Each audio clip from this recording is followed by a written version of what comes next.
Parks and Recreation Advisory Commission. The date is September 2nd, 2014, approximately 4 p.m. and we're at City Hall. Items listed on the agenda may be taken out of order as they are presented. 2 or more agenda items for consideration also may be combined, and any item on the agenda may be removed or related discussion may be delayed at any time. Backup material for this agenda may be obtained from the city clerk at the city clerk's office. Do we have an announcement regarding the compliance with the open meeting law? We're in compliance. Would you like me to roll? Yes, please. Okay. Chair White is excused. Vice Chair Buckman? Yes. Member Bastian? Here. Member Sherman? Here. Member Lee? Here. Member Lopez? Excused. Member Thomason? Here. Member Becker? Here. Member Tabor? Excused. Member Thompson? Here. Member McCurdy? Here. Member Armenian? Excused. Member Aker? Here. Member Teal? Here. Member Folger is excused, and we do have a quorum. Very good. Regarding the issue about saying excused, is that a confirmed excuse from the people that are not here? It's people who aren't here. So that's just a formality to say they're excused? Well, We've had several members who have not responded nor attended in many, many months. So I was wondering if there's some way we can document whether they've really responded, and like I saw an email from Andy saying I would not be here. That's an excuse to me. But I can't seem to get a hold of the chair and several other people who haven't been here. So I was wondering how city clerk handles that for attendance. We can find out. I don't know. I think we have talked about this in the past, and Stacy, she's not here, but I think if they don't show up for 3 consecutive meetings, that somebody from the city of Las Vegas Parks Department is supposed to call them to find out if they still like to be on the commission. So if I recall, if they're gone for 3 meetings, they're supposed to make a phone call to determine if they'd like to still be present on this board. Well, this is my first meeting of you, Mr. Hacker, and welcome. Thank you. Is there some way we can check on that issue? Because I think we need to have representation, and we certainly need the people here for the quorum on many occasions. Yeah, definitely. I know Kelly Schwartz did look into it. So when she steps back in, maybe we can pause and allow her to report back. Because yes, the contact and the reach out, we definitely try to do that. But if they don't voluntarily want to be removed, it's not easy to remove a member, especially in the way that they're actually appointed per ward. So just so you're aware, we'll definitely continue to try to reach out to them. Commissioner? I'd like to share this with you. It is my understanding, I thought we were going to take up some bylaws changes, and this was going to deal with these particular issues, because I've been wondering on my mind for a particular person who I know who has not been here for a number of meetings. And so I thought we were going to have the city attorney to look into this one time. What we're going to have? Well, our office reviewed, and there were some red line changes done to the bylaws, which I sent back to Kelly. I'm not sure what the status is on that. Usually, Do you want to talk about the bylaws at all? Or We can. Well, Bob, if you Well, want to we're not on that agenda. Yeah, It was an informational Yeah, request that I had Farther regarding whether field. we truly knew if someone was excused or if it was a formality for the clerk's office. That's how we But address it. if a person calls in, that is an excused absence. Yes. But if a person is not called in, that should be an unexcused absence. So I think the terminology needs to be addressed from the person who's contacting or who's seeking the quorum. I appreciate that because that's my thought exactly. We should document it accurately. We are on item number 3, which is public comment. During this portion of the agenda must be limited to matters on the agenda for action, and if you wish to be heard, give your name for the record. The amount of discussion as well as the amount of time any single speaker is allowed to be limited. Do we have anybody that would like to address us during the public comment section? Seeing none, I'm going to turn it over to the chair. Well, howdy. We're on item 4. Okay, we'll move on to item number 4, reporting for possible action from detention and enforcement regarding issues at the city's facilities and parks, all wards. Good afternoon, everyone. My name's Charles Seipel. I'm a day shift patrol sergeant, and I don't usually attend these meetings, but I hope to be able to go over some information. I know you all have our looking through. Is there anything specific on here you want me to go over? Maybe most common calls, or?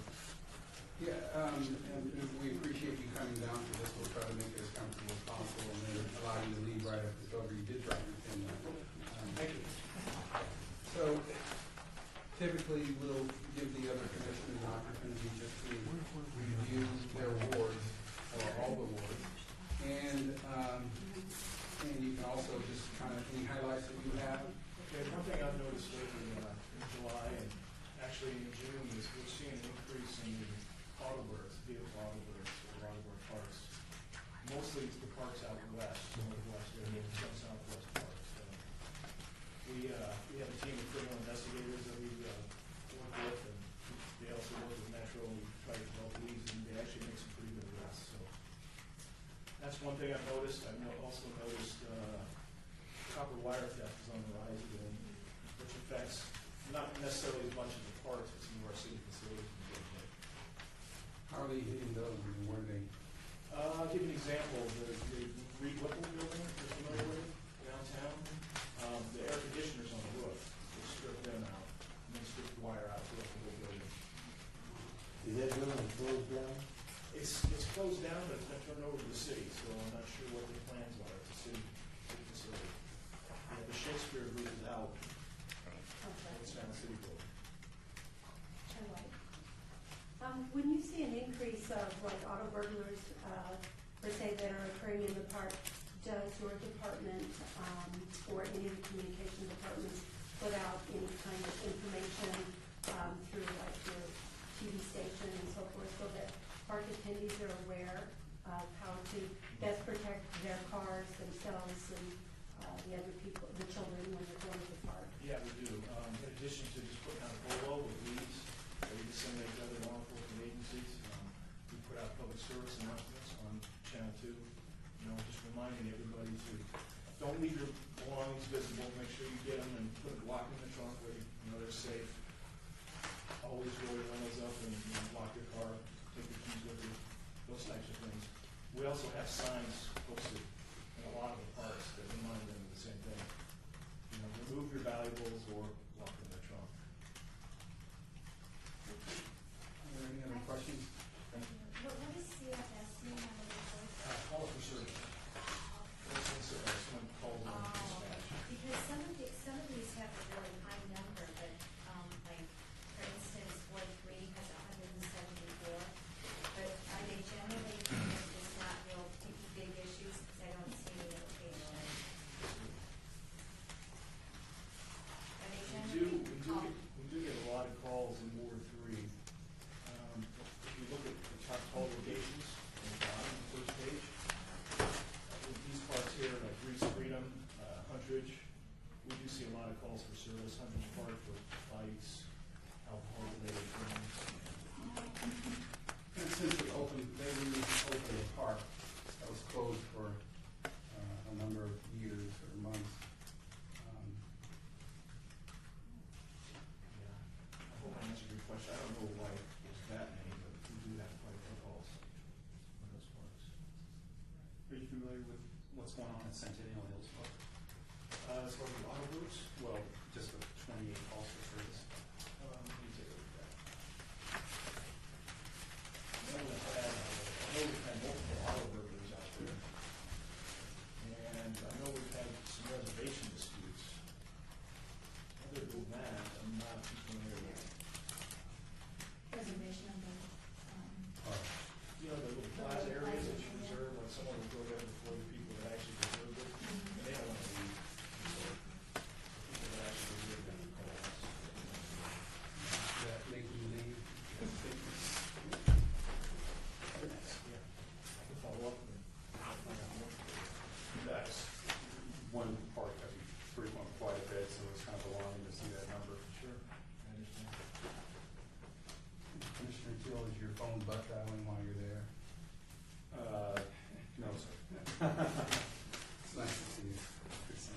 Any other questions for our officer?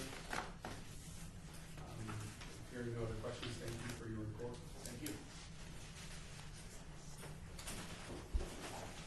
So we'll move to item number 5, report for possible action from operations and maintenance regarding park maintenance costs. All boards. Unfortunately, there was a conflict on schedule, so they aren't sending anybody today, so we apologize for that. We will have that back on next month. If you all could send Kelly or myself just some of the topics that you're looking for, a report back, so we could help clarify with them what your points of interest are, because I think, it could be pretty wide-ranging. It could be very wide-ranging. So, just that would be helpful if in the next week, I know some of you have definitely expressed your desires. We've shared that with Daphne, but, the rest of you, just in the next week, send a quick email, and that way we'll try to help them focus. As far as breaking it down to too great a detail, the way they program for parks, a facility, they have a general budget. Breaking it down to a per field would be very difficult because of all of the other, items that go, the support, the parking lots, the playgrounds, the things that are all there to benefit that particular site. But definitely on a side-by-side basis, they can get into the budgets and what they've expended on those areas. But just in general, if you have questions outside of their approach to budgeting and their historic expenses at facilities, just let us know so we can help narrow them down. Chairman, if I may address a question, would it be Daphne's purview when there's a reservation? Is there a way to put a sign up saying that this facility is reserved from 12 to 4 today, in order that some other group walks up there, they know there's somebody going to be here that's paid for the... Well, we definitely take care, if I may, Chair, that my understanding, once the reservation's done, there's a permit that folks can print off. Our marshals are made aware of who has the right to be there. And so if there's an issue or a conflict, there's a number for them to call, and that can be resolved relatively quickly. As far as getting into, that's a good question. As far as having a placard or something, it could be pretty problematic with just the number of facilities we have and the few staff that's available to get that out. But we will definitely talk to Daphne about that suggestion. There are, in some jurisdictions I've seen, I guess, where they have an abundance of staff. It's taped onto the pole. Is it possible for the renter to be given the instructions to also do that themselves, kind of taking on the responsibility? Yeah, exactly. That's a great suggestion. We will definitely pass that along. That's something that we could definitely have on our website or through that reservation process. We could have our staff just suggest that when they go out that they, place it in a prominent location. Yeah, or even discuss advanced placement for themselves Good point. to prevent any type of misunderstandings. Good suggestion. I gave a suggestion in that I think that if we take and have the city to install those glass placards or plastic placards on every vineyard that they rent, and then the person who rents it can place that placard, say this is, like you said, reserved this date for the name of the group and whatever. That was done some 40 years ago when we had the Lions Park and we had the Lions Park and Fantasy Park when I was the park guard down there. The city, Archie, the city manager had them put those little things in the... I think when that was when that was discontinued came from the kind of reduction in services and staff that occurred about 5 years ago. Yeah. And so at that time, the focus was on making sure that the picnic pavilion areas were clean, but the posting discontinued. The other thing is there was increase in park reservation locations when the alcohol ordinance and the Glasgow ordinance went into effect.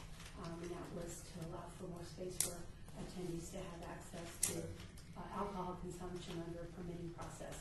So it was like staff reduced, but then reservation sites increased, which did increase the opportunity for residents to participate. I will tell you the idea, and I'm sorry I can't remember who suggested it already, but I recently rented a Rotary Park myself through the internet site. It was really easy to do and very successful. And one of the things that was a concern of mine of having experience with park reservations in the past, we were going to be there a little later in the afternoon, and I know a lot of people like to go early in the morning, and it's really hard to show up and see a family in full picnic mode.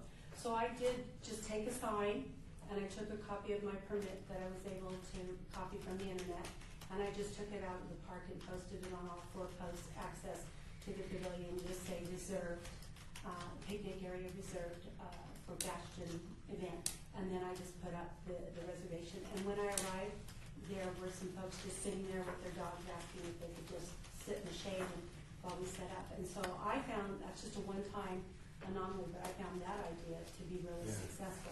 So I think that that's a really good idea to put that on the internet site as a comment to reservation attendees, rather than try to have a group of people go sit out there and then, hold the space per se, or a stakeholder.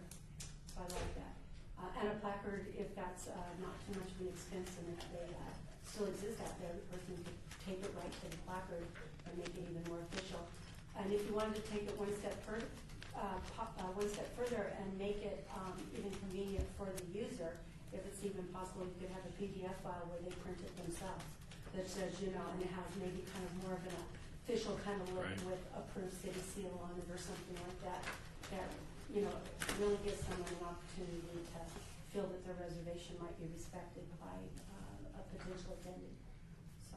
All right, so appreciate the commissioners brainstorming on it, and just recognizing that back during those days, when the commissioner was speaking about, there was respect for property. So if we get something that's plastic to slide in or place in or have to access, we may just be providing another point of vandalism for someone. As we brainstorm, taping it on all 4 with a PDF that's available gives them the responsibility of sharing the announcement, or explaining it. Thank you.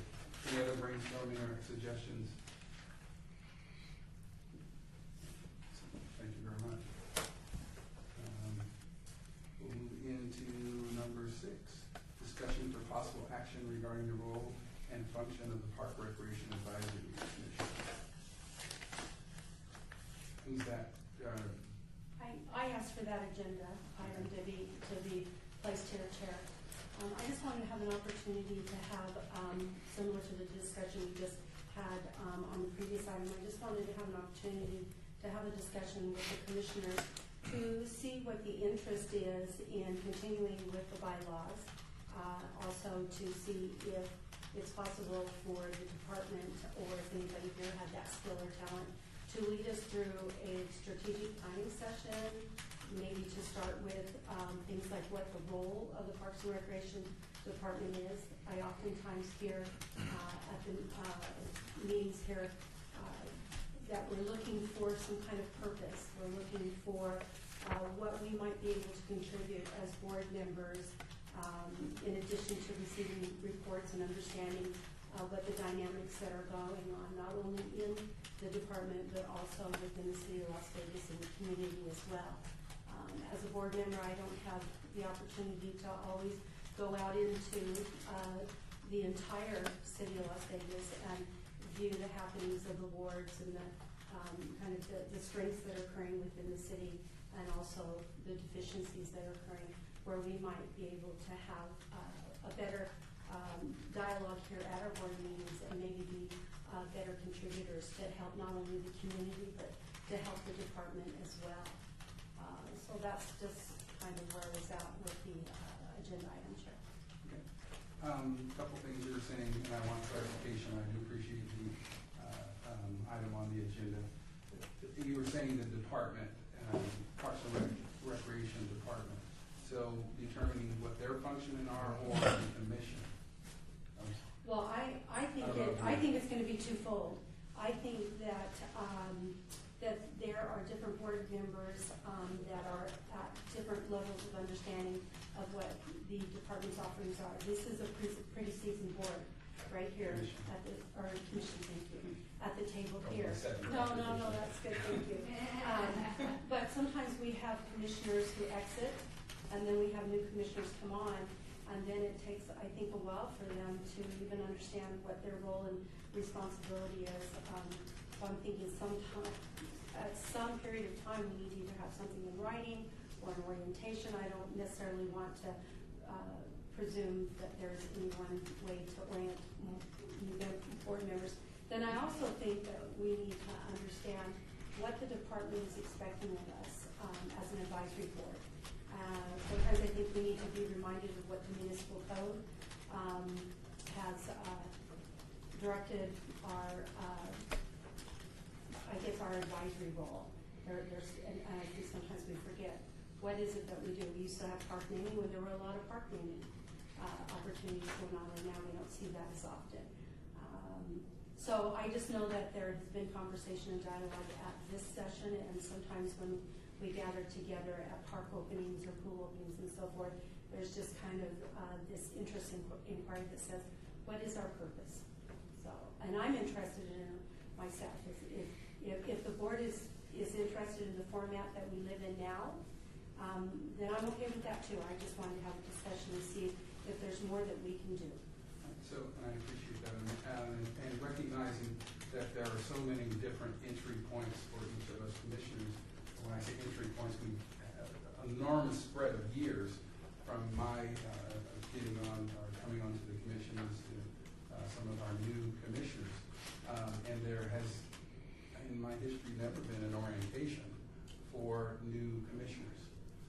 It is the appointment of the council person. It's been my understanding that it was their appointment of the commissioner and that conversation that drove the interests of that individual or facilitated the interests of that individual on this commission. Having said that, it's like a light bulb. Oh, a orientation for commissioners at least once a year would be a great asset for us. And also giving the Parks and Rec department an opportunity to express their, I guess, their direction or their expectations for the commission, or how we can help them, because we are here to help as citizens to help out the Parks and Rec Commission, not to just bring up challenges. And we're here to help facilitate challenges or smooth over challenges that the administration may be having. Just one second. I'm long-winded on this one. I just want to say, because I've been on the commission for, I think, about 22 years now, so just a little bit of a historical perspective. Back in the 90s, especially when Parks was booming, and parks were being built and programs were being developed, and it was really evolving quickly and it was very fast. We provided transparency. We constantly had voting issues that were brought to City Council almost on a regular basis. I would say that, we would vote on something, and then at that time was it, what was his name, Dave Kuiper? And then it was Dr. Barbara Jackson, and then it was you, and so we were constantly making recommendations that they would go to the City Council meeting, and then they would say, at the Parks and Recreation Advisory Commission meeting, it was brought up A, B, C, and the City Councilman would actually vote on things that we brought up, and we had a very active voice, but it was really designed to be representative of the people. And so somewhere along the line, it just kind of changed. And I don't know if it's because parks programs are so set in place now, or if it's because budget is so limited. But it's a huge difference from what it used to be. I'll just throw that historical perspective out. I just wanted to finish my statement for a second. I was saying hold on, but purpose drives practice. So if we can at least every once in a while take out the bylaws, because some of us may have just recently received them, and some of us may just have them in our archives, but it is something to review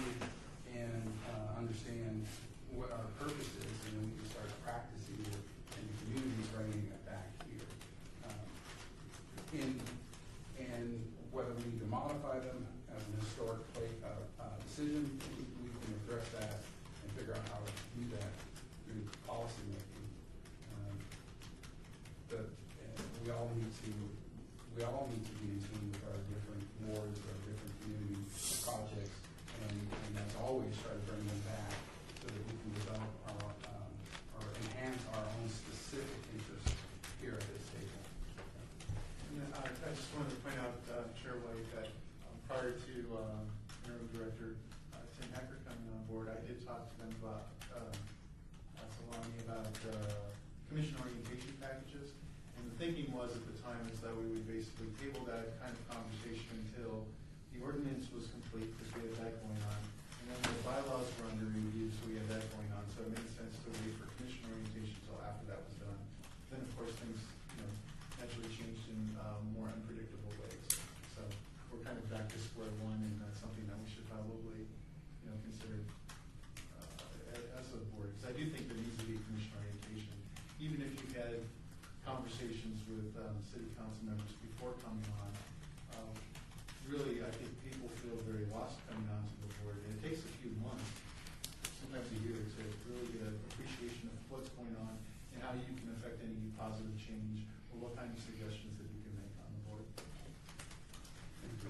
Well, I think also a while back, when I first came on, we had several committees that were meeting, and we were told that if we wanted to have an official meeting of the committee, we needed to have minutes taken.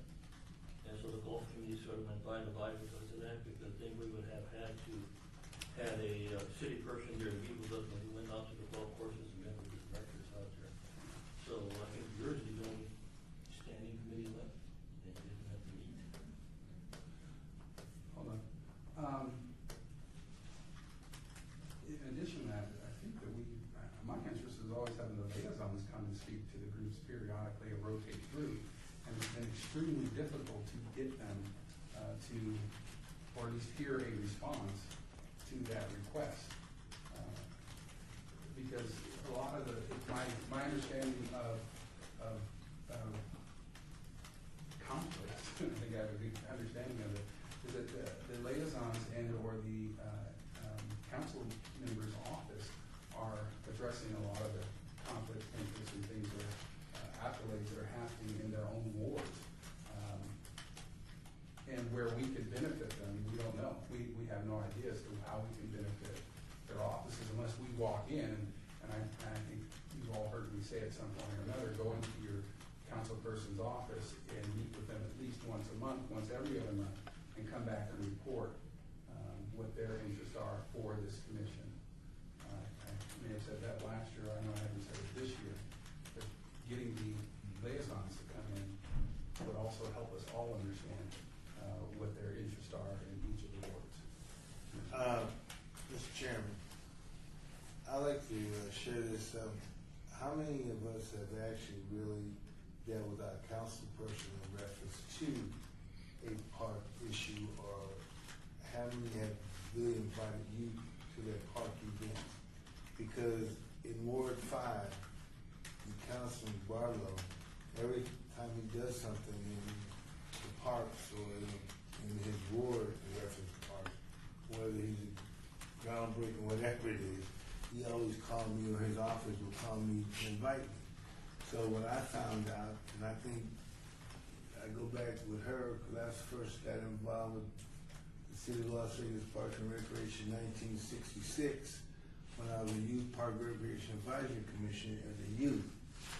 And I've always dealt with my council person, or as I served when I first came on here, at large for the mayor. So the mayor would tell me, he says, Billy, you need to do this, this, and this, and I'll come back down here and I do this and this.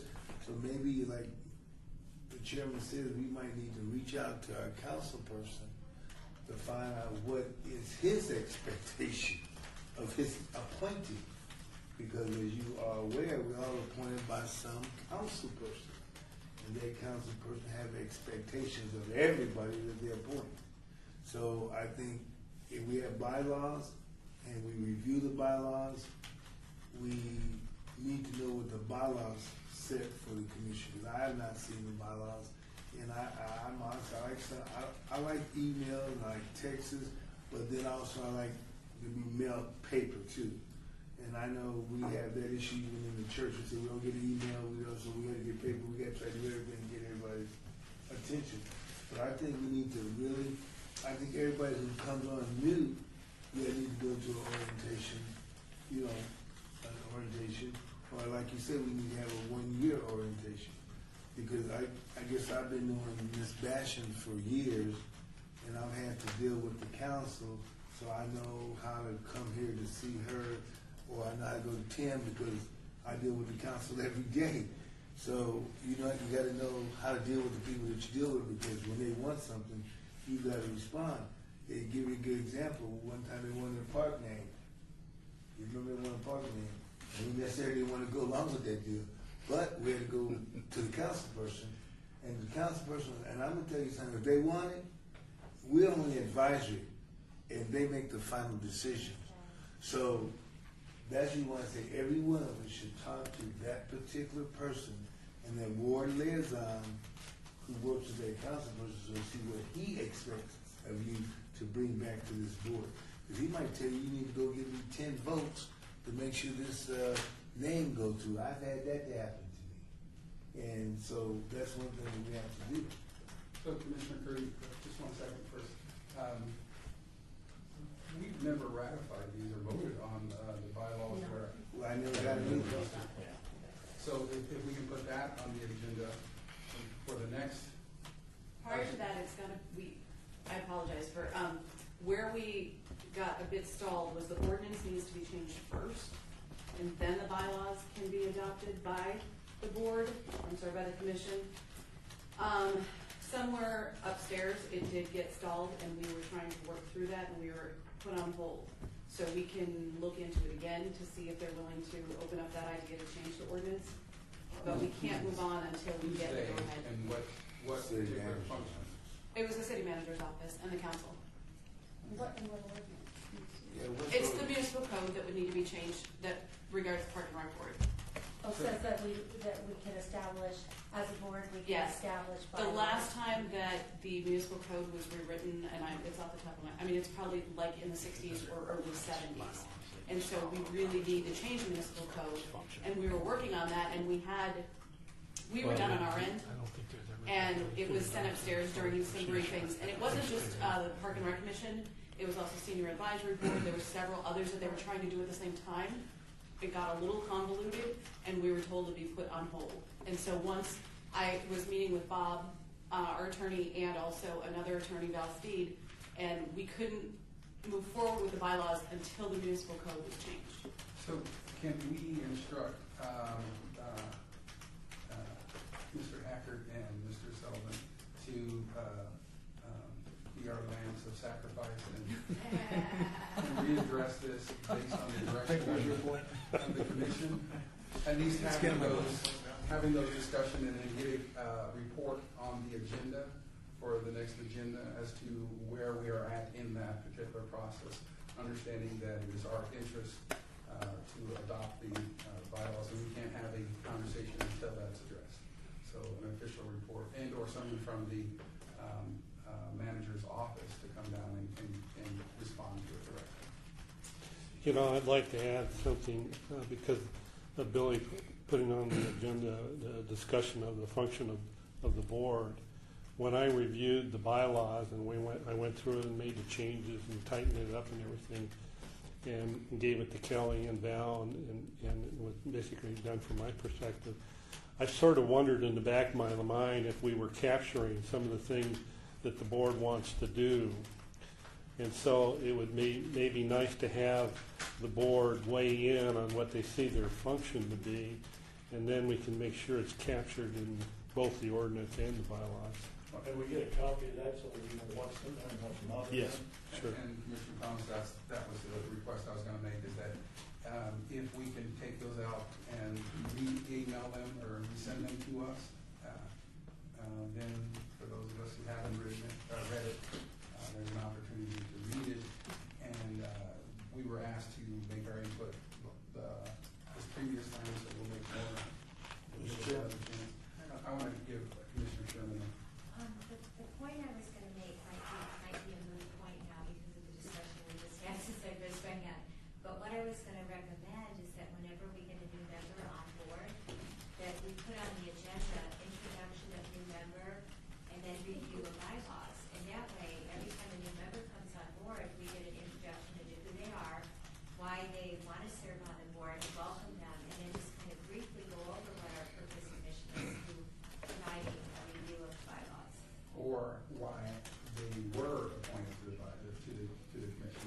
point, they are already Right, appointed. but I also want to bring up that you don't have to be appointed by your councilman. Right. That anybody, because I'm not appointed, my councilman doesn't even, he didn't even know who I was.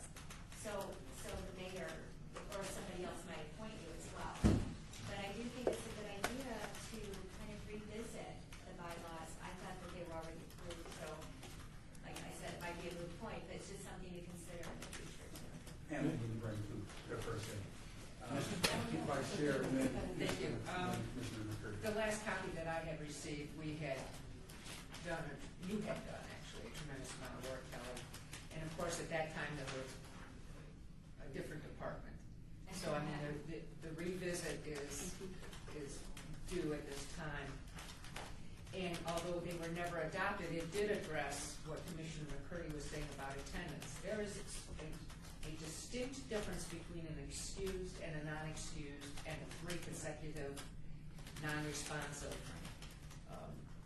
to call for the meeting. So without those in place, I guess we can't do a lot to enforce it. So yes, we did that ordinance that we had with the park issues, because I spoke before city council on that, and they adopted all of those issues, which we were happy about.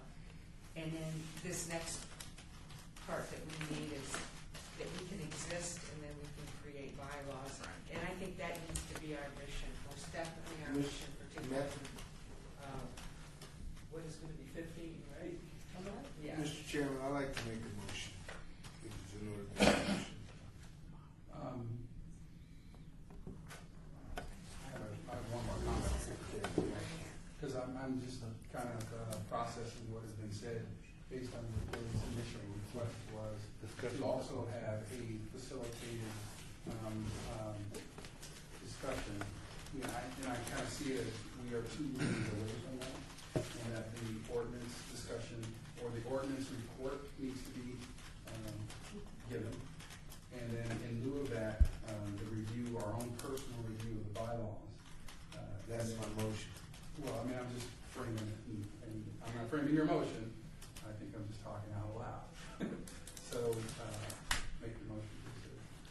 I would like to make a motion that we ask staff to research where we stand on the ordinance.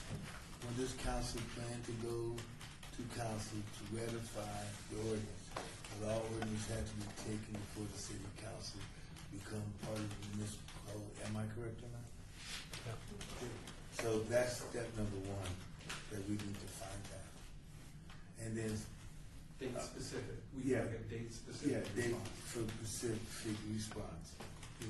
Next meeting, let us know where council's standing on that issue. Because I know it takes 2 months to get something passed. Okay. Is that your motion? Yes. Any discussion on the motion? Or We need a second first. I'll Yeah. second it. motion's been seconded, any discussion? Hearing no discussion.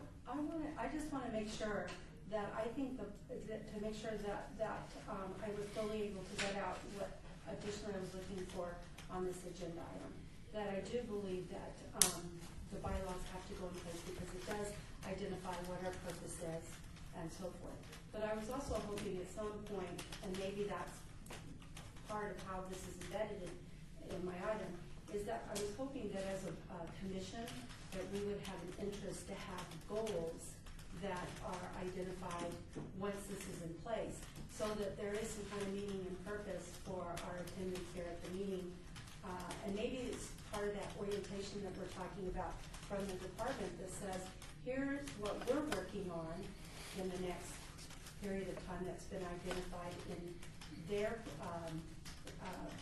plans, to see where we kind of fit in and to see where we can kind of get ahead of things a little bit and be better prepared when we come to these meetings, best prepared to go meet with our individual council people, to go out and meet into the community, to go out to facilities and such, rather than be responsive to when they bring forward an agenda item. That maybe we just become better informed of how we can help as individuals. So if there is a change in the department that requires our support or our feedback, they're informed than just coming to a meeting with an agenda item already available.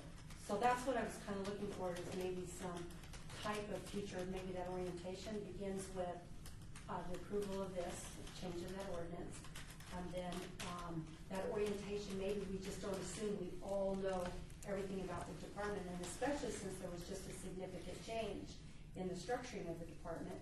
Not everybody here might not fully understand what is the department comprised of now. So Billy, understanding that this is the discussion for his motion. Right. Does not affect anything. No, Right. no, that things See, be and put that's, before. Billy, as you are well aware, you've been right here in this position. You well aware, just like I am. The first thing we gotta do is get this ratified by the council. After the city council ratifies this change to make it more structured, then we as a board can then look at the bylaws, and then I agree with you. I think that the department should give us their vision, what they want to do. I think that we need to know what's, expected of us by the council persons too, because I do know that stuff comes from the city manager, it goes from the city council to the city manager, and then back to every department head. As I work with you, I work with every department head been in this position for the past 25 years or better. So we know that they got to tell us what they're doing here, and we need to know what's going on. And I know the big issue was when they had the big turnover. Nobody knew nothing. We read about it in the paper. You know what I'm saying? So I understand we need to be brought and give us a little information, because we know personnel issues cannot be discussed with nobody. But at least we can know what's coming down the pipeline. So respectfully, Commissioner McCurdy, those are valid future conversations after we Get the make a motion. vote on the motion. I have a question that would impact the motion perhaps, is that do we know, Kelly or Tim, do we know what the holdup is? Is there any sense of what that is, so we have an understanding of what the holdup is, or is it just sort of like a non-priority? No, I think it was because the attempt that was made initially was to update every commission or board at the same time. Yeah. And it got a little too just complicated where it just wasn't neat enough. So hopefully now we can go back and we would say we'd like to stand alone and here's what we would like. Hopefully that will be easier. Right. So now this commission is pulling its card out and saying, Look at us. yes. And can we get a draft and or the draft of the ordinance as a part of that report? Can we get it emailed to us prior to the report back so that we will all understand it's not an 80-page document? No. What we're talking about. So with that said, is there any more comments on the motion that has been made? All in favor? Aye. All opposed? Ayes have it. So the motion has been made and passes. And as I said, going back to address your initial statement, the strategic planning is still 3 meetings almost away. Because then we can dedicate the discussion with all the proper information, the ordinance, the bylaws, and then we can actually request some feedback based on the Parks and Rec department as to what they think our existence is based on those documents that are there. And also we can request what our existence is from our council members. I keep getting confused when you say what's our existence. And if anybody's sitting on this commission and don't Not know, us. I'm saying what they feel our existence is, feedback as to what they expect from us, the city council, or their liaison. They may not, until we ask them for feedback, we might be a minor or we might be a major consideration or a consideration that they're not having when needed. and that was the reason why I said what I said earlier. And I go back to that and say again, I was appointed by the mayor initially. And I knew when Mayor Goodman, when he appointed me, I knew my purpose was on the commission.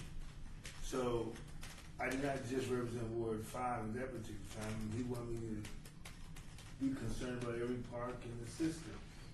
And so, therefore, I mean, I think, I remember when you got appointed, you had experience working in park and recreation back east or someplace, if I remember correctly.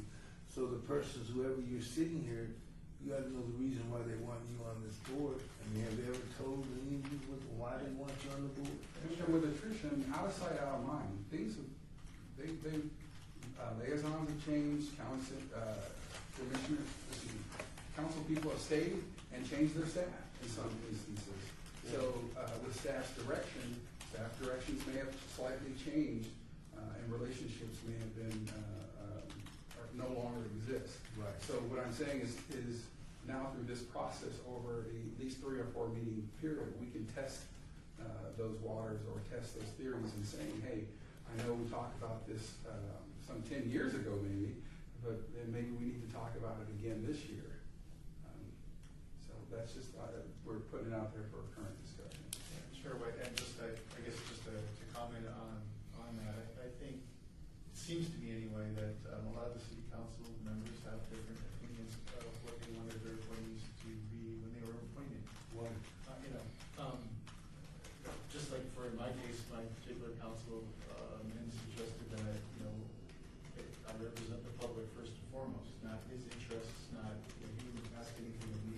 He was hoping for is that I'd actually bring public comment to him. That's a very different opinion from what I've heard from other commissioners and where they are.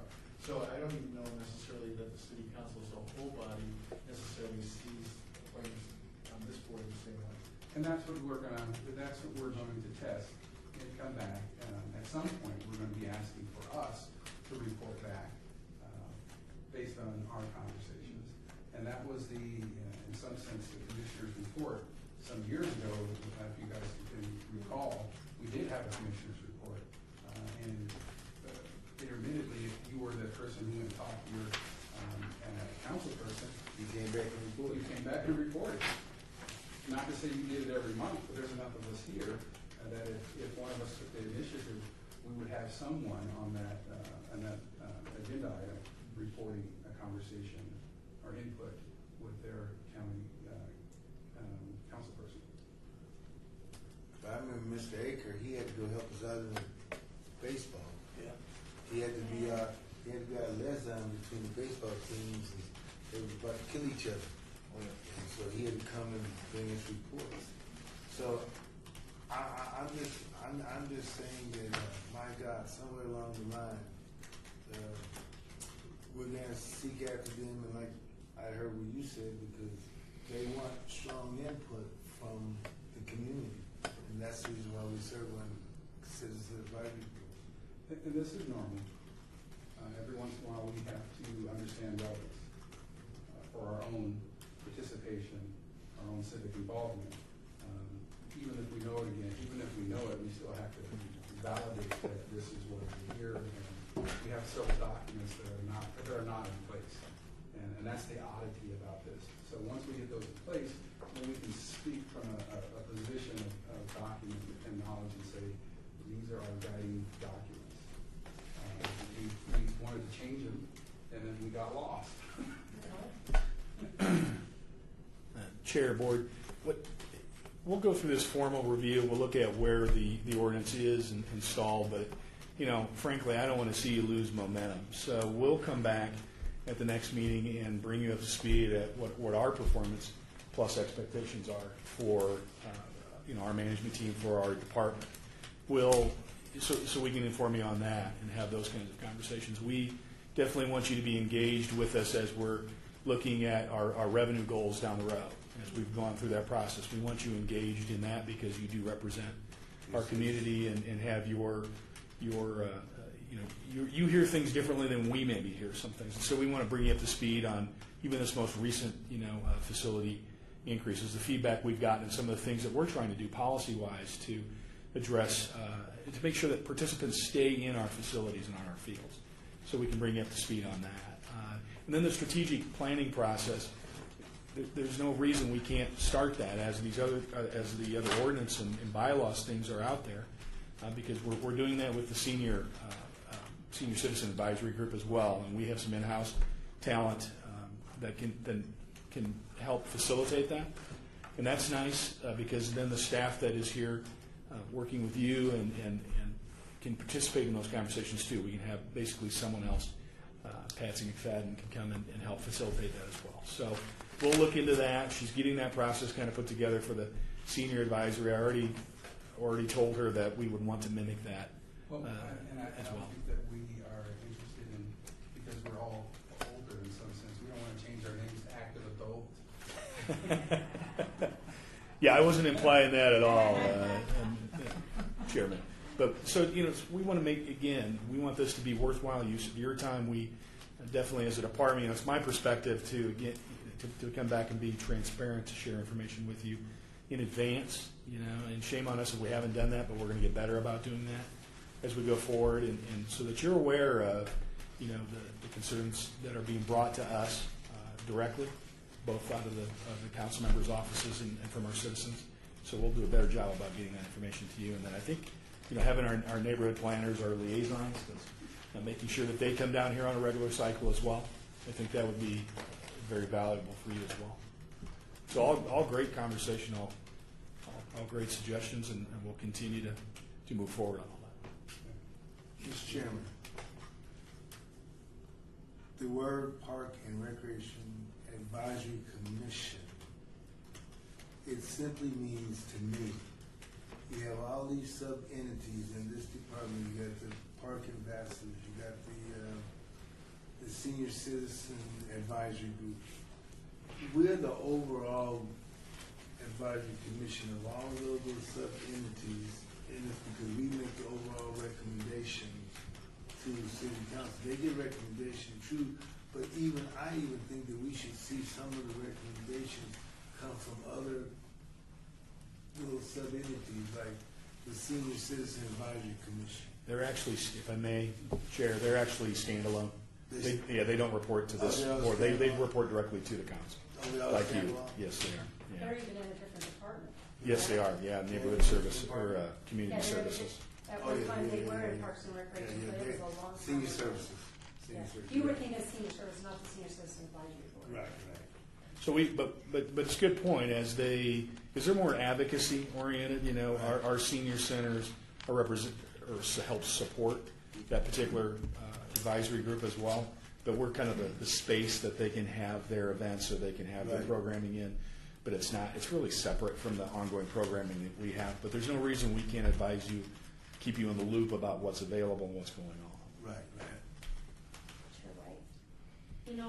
As we go forward, Mr.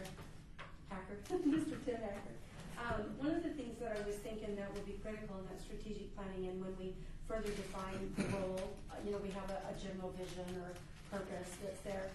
I think it'd be nice if the department could somehow, in your discussions, come up with individual ways, if we're not all creative on our own, of having the time to go or taking the courage to go meet with council people. For example, I think of over the years things that commissioners have had an opportunity to participate. Just one example is being able to participate in design teams for facilities if we have an interest in that. And that is something where we can go to something that is ongoing, it has an end result, and we, for example, myself, could discuss with citizens within the community that says, here's this facility, Marabella Youth Center, Doolittle Center, Stupak Center, all those facilities that came on board, Garside Pool.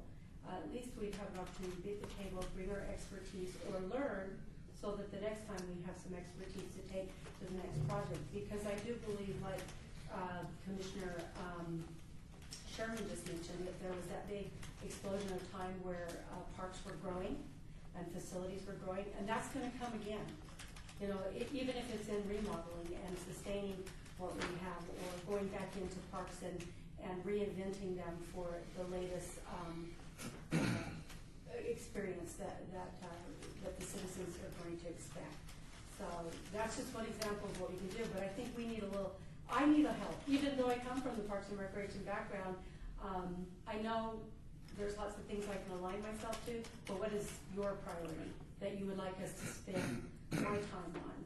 And not every commissioner has to do it. It's based on their individual interests, their skills, their time, their talents, and what their interests are as well. But I think some ideas would be helpful too. If I may, Chair, on that item, the whole, our role as a department in the capital improvements planning is something that we're actually revisiting right now. So we'll definitely keep you, informed on how that's progressing and have you get your feedback on that as well. I look at it as we're the conscience. We're not the checkbook.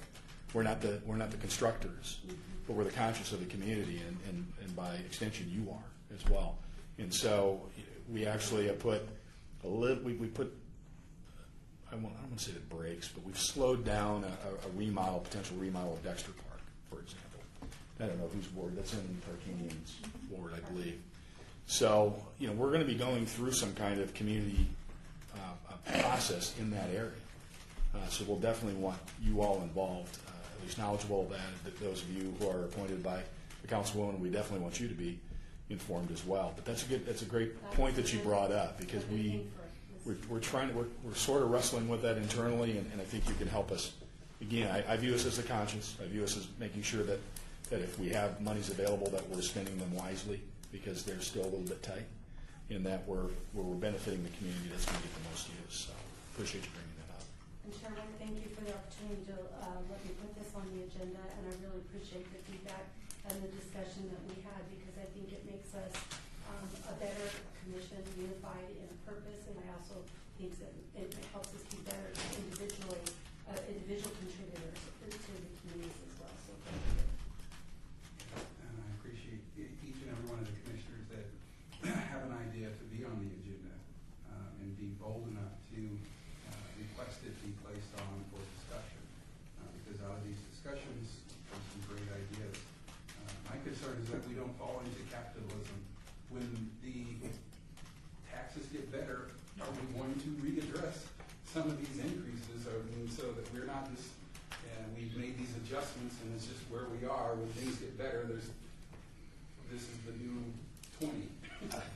I want to be the old 20, not the new 20. No, but you work for government yourself, and the problem is that when you go get an increase in taxes, if you don't have it in state law that you're going to revert back such and such a time, that tax is going to be there for a while. So Like forever. as commissioners, I floated it out there. All right, I just floated it out there. I appreciate all the conversation. And if there's no other discussion for item number 6, we'll move to number 7. Hearing no discussion, we'll move on to citizens' participation. Public comment during this portion of the agenda must be limited to matters within the jurisdiction of the commission. No subject may be acted upon by the commission unless that subject is on the agenda and is scheduled for action. If you wish to be heard, give your name for the record. The amount of discussion on any single subject, as well as the amount of time any single speaker is allowed, may be limited. Is there anyone here for the citizens' participation? I'd like to speak on an item as a participant in the Veterans Memorial Leisure Center. Received a survey regarding recreation from my email, and I thought it was interesting. Are you aware of this? If I may, Chair, I believe there is a survey. It's a telephone, I thought. Is there an email component of it? It's a survey that started out of our communications department in marketing to look at Parks, Rec, and safekeeping. So, yes, I was aware it was ongoing. One of the most interesting questions was addressing the raising of fees and how we would react to that. Would we rather pay more or cut services? It was an either or, rather than I would like a little bit of both. Don't ramp up the price and then turn around and not hire anybody to take care of what we've requested because you've ramped up the cost. So I just thought, if you have a chance, I'd like you to review that survey and see, and I'd be very interested if we could have a report back to this commission on on where that is, or if it's concluded and what the results were. 'Cause I felt very restricted in how I was able to, there was no other category. It wa- Yeah, if I could, just add, again, that came, although our department was billed for it, and it's definitely out of marketing, and it's to help address some ongoing issues, and it was felt we couldn't avoid that question. To be useful as far as what our consultant is, applied analysis has suggested, if that would have been an open-ended, we can imagine it wouldn't have produced a useful result, and so that's why it was so closed. And again, it's this late into a process that started last September of 2013. So it was felt to be, because we did review the questions. Believe me, I had the same question. I didn't really want to bring it up again, to be honest, but it was felt by marketing that we needed to confront that and help us with our marketing as well, because as you mentioned, Vice Chair, is if that means that if people equate, well, I'll pay more so I get more, that's not necessarily where we're at yet. Right. So that's something we needed to learn. One of the other areas, and I know that Jeff would be interested as well as April, is they asked specific, then you could comment, how could we improve the fields? What have you found to be deficient, and what would you like to see? And so I became very specific, being a Lorenzi participant, is that I think the infields are treacherous, bad hops. I think that the outfield irrigation system produces Ponds. Ponds up. yeah, that's right, ponds. Not ponds. Yeah, leads to injuries. So I mean, I try to get specific just in those fields. I didn't address soccer fields because I'm not on them, and I didn't address the other facilities like the tennis and the basketball. But I did say, there's never grass in the dog parks, and I know that's an ongoing issue. But I mean, those are the questions we could give comment on. But when it came to the economics, we were really restricted. So. I felt that survey was very streamlined. If you filled it out or you answered it, it was to support the person giving the survey. So any answer you gave, the city could use that survey to defend their increase in fees because it was this answer or this answer. And most of the time you're going to choose the increase of fees because you don't want to decrease the services. So then the city or whomever put this marketing department out to say, hey, well, look, all these respondents said they want to increase fees. Well, that's not really very true or very accurate. That's how I took the survey. Very good. And I was very I'm glad you saw it. specific in my parks that I represent or visit about what I thought was deficient in them as well. So, but I just thought it was very single-handed or one-sided survey, basically. I think this is a perfect example of something that would have been a good agenda item for this commission to have known about. I didn't get to participate in the survey. I feel I really didn't left out. either. But that's okay, because I think sometimes you select randomly, that could have been it. But I think that if there is a survey that is going out into the community that is assessing and evaluating the community's view of Parks and Recreation, this commission, it might have been in our best interest to have had an advanced view that it was going to happen. And we might have in the future, with hindsight, being a teacher, be able to contribute to the surveys and be a sample group of what the survey might look like in an end result with 15 potential people responding, and you might then get a better opportunity to have a better survey. So that's a perfect thing that I would have loved to have participated in, the development of, or at least to have been able to, and I'm not talking about the development of the survey tool itself. I mean, it sounds like the consultant has expertise in that. But I would have thought that we might have been a blind group that could have taken that survey, giving you feedback on how it was received through us, and we'd have a little. I would have had a comment on that particular question. So, because in essence, you can't ask people if they want to choose a red shirt or a blue shirt when the answer is green. And that's the problem with that kind of closed-in question. And that is an expertise that falls in marketing under marketing communications. So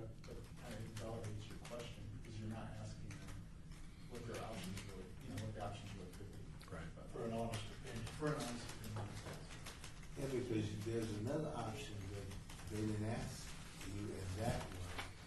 Would you like to see us seek more federal funds for specialized programs and recreation? And there's a lot of other things that could have been asked along the financial. Well, that was just one survey question. I don't know what else was on the survey. You know, it could have been priorities. There might have been a question about priorities because maybe, again, if you're looking at citizen participation, there's lots of services that the city of Las Vegas does deliver to its citizens. And so there could have been possibly some other question that gave priorities, you know, that are in addition to whether you want to cut services or raise fees. Maybe I would want to have another service in the city be funded so fully because Parks and Recreation, as an individual citizen participant, is more valuable to me, for example. And I thank everyone for having a fruitful discussion. I think that it's not about what you don't want. What I heard was, as citizens, they would see this commission being utilized as a blind group at some time when they need to have a blind group, when there's food involved. Can't hear my tongue, but the citizens in us would like to be involved in some of those types of opportunities, just to give a blind perspective from a focus group, for lack of a better Right. word. No, I think that's, I thank you for participating in the citizens portion. Is there anyone else that's here for the citizens participation? Commissioner White, I just have a follow-up question. Several meetings ago, we received a letter from a neighborhood service president asking for help with some issues that they were having in their neighborhood in the Huntridge area. And then we didn't have a quorum at that meeting to discuss that letter. And then I was not at the next meeting. Did that letter ever get addressed? Yes, it did. Okay, good. Staff went out and met, and D&E is doing some things, parks and open spaces or operations and maintenance. They're also working on different ideas, new signage, so things are being done. And they're actually met with Melissa Clary, the Homeowners Association president, was there as well. I think what kind of, and maybe this again is talking about that rule, I feel like she addressed that letter to us specifically. So is there, I don't know if you have an opportunity, I mean, do we call her and say, and now it's kind of behind the ball, but does somebody call her, send a letter? How does she know the commission has some kind of care or responsiveness to the letter that she sent us specifically as individual commissioners? So You know how? One, it would be on the minutes. We never discussed it, I don't think, unfortunately, this Well, one so situation. what I'm hearing is that it missed the agenda because there was no quorum, but it was Right. discussed in another. It was discussed at last month's meeting. Okay, so. It was an agenda item last month. So it was in very the minutes well. there. Okay, thank And you. then if you need more information specifically, Kelly, if you could talk to her directly, and if there's some interest in contacting her directly, you can do that. I just wanted to make sure that as a representative of a city approved organization, that she knew we at least had an interest and cared. And obviously it's being responded to, and that was probably the more important thing anyway. And I don't want to speak on his behalf, but I believe Commissioner Lopez actually spoke. Oh, with her very as well. good. That's where it came perfect from. then.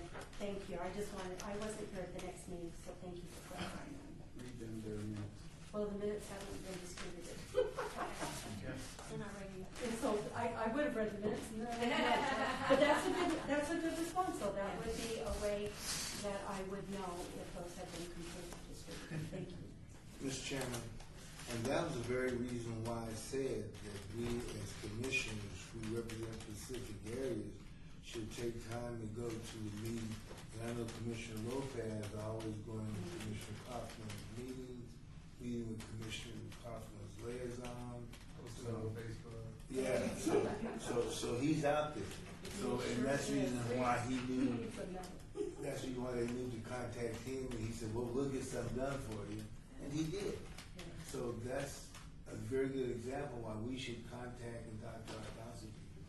So in the citizens' participation, if you're so inclined, you can contact the city, Kelly, and get more information as a commissioner. You can contact them, any one of us can contact and double back and make a secondary attempt to enhance the relationship with the commission, and then report back. So, and if you want us to do that, you can call us out for it over food. But you can call us out for it and have us do that. But why are the minutes not done? You're looking at a guy that doesn't prepare the minutes, so we'll have to ask. I'm not looking at it. You're looking right at me. Chairman White, I don't know the answer to that question. Our clerk staff can maybe answer that? Yes, it's because we're still catching up, so she just hasn't gotten to that one yet. Okay. And does that affect any of our compliance with Nevada stuff, or? No. No? No. Okay. That was my only concern. When they're ready to be put on for approval. The only thing that complies with that is we post the meeting. Posting is the most important thing. So, is there anyone else for the citizens